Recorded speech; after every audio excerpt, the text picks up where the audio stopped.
Hello, good morning, friends. Today we are going to look into the concept of behavioral finance. Well, the purpose of this course today is to introduce the students to the new field of behavioral finance. The theory is based on the notion that investors behave in a rational, predictable, and unbiased manner, while behavioral finance challenges this traditionally held notion. Reliant upon the cognitive psychology decision theory, behavioral finance is a study of how investors interpret and act on available fallible information. This course will help the students like you to identify the persistent or systematic behavioral factors that influence the investment behavior. Let us see what is behavioral finance. Behavioral finance is a concept developed with the inputs taken from the field of psychology and finance. It tries to understand the various puzzling factors in stock markets to offer better explanations for the same. Behavioral finance is defined as the study of the influence of socio-psychological factors on assets pricing. Behavioral finance can also be explained as a modern finance in which it seeks the reasons of stock market anomalies by justifying them with the explanation of various biases that the investors has while taking investment decisions.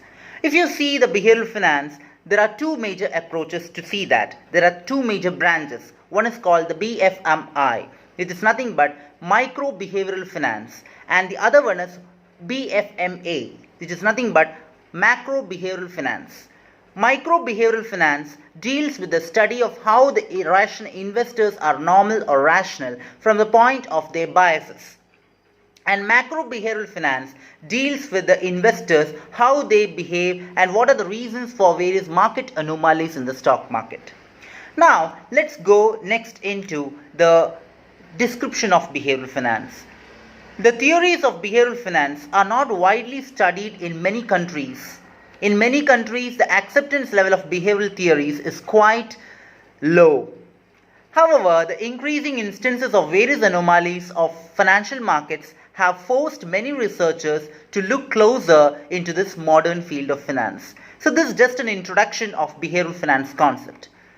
Behavioral finance is not just a part of finance, but it is broader and wider in scope and includes the insights from behavioral economics, psychology, and microeconomic theory.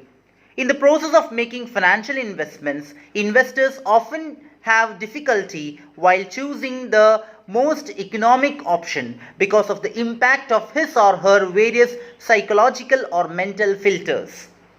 When an investor asks for guidance from an agent or a professional in the field of finance, their behavior asks for guidance from an agent in the field of finance. Their behavior may also be influenced by market information or strategies of other agents or professionals. Behavioral finance can be defined as an open-minded finance.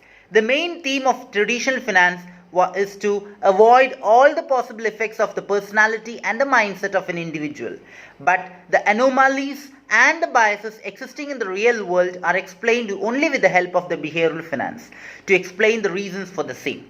But today, as time has improved, we can find today various researchers are getting into the field of neuroeconomics where they are understanding the structure of brain, understanding the two level parts of the brain, the left hemisphere and the right hemisphere, and understanding in which way emotional and cognitive biases have been functioning and what is the impact of the neurotransmitters over the investment decision making. This is the new area which is called as neurofinance.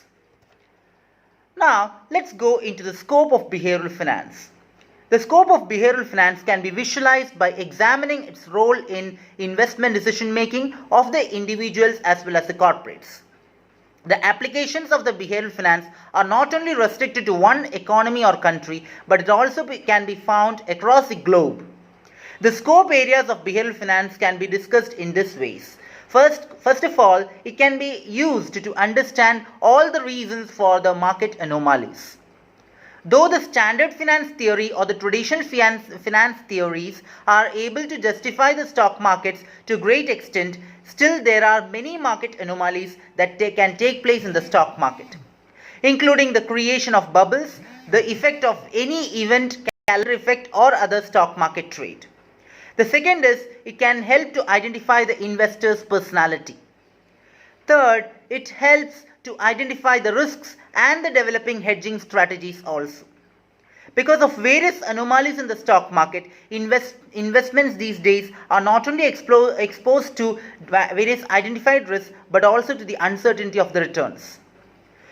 Next is fourthly, it helps to provide the explanation to various corporate activities. As a behavior of the investors towards the stock once the dividend has been declared, or effect of good or bad news on the price of the stock. So that's why it helps in proper understanding or giving explanation to various corporate activities even. Finally, it helps to enhance the skill set of investment advisors. This can be done by providing better understanding of the investors' goals, maintaining systematic approach, and also having a better expected return by maintaining a win-win situation. So this is only the discussion for today. So what all we have discussed for the concept today? What is behavioral finance? Why we are learning this subject? How it has been evolving? And in what way the researchers have been finding new ventures of behavioral finance, and finally we have looked into the scope of behavioral finance. In the coming classes, we would be looking upon the various branches and in depth about the behavioral finance theories. Thank you and have a nice day.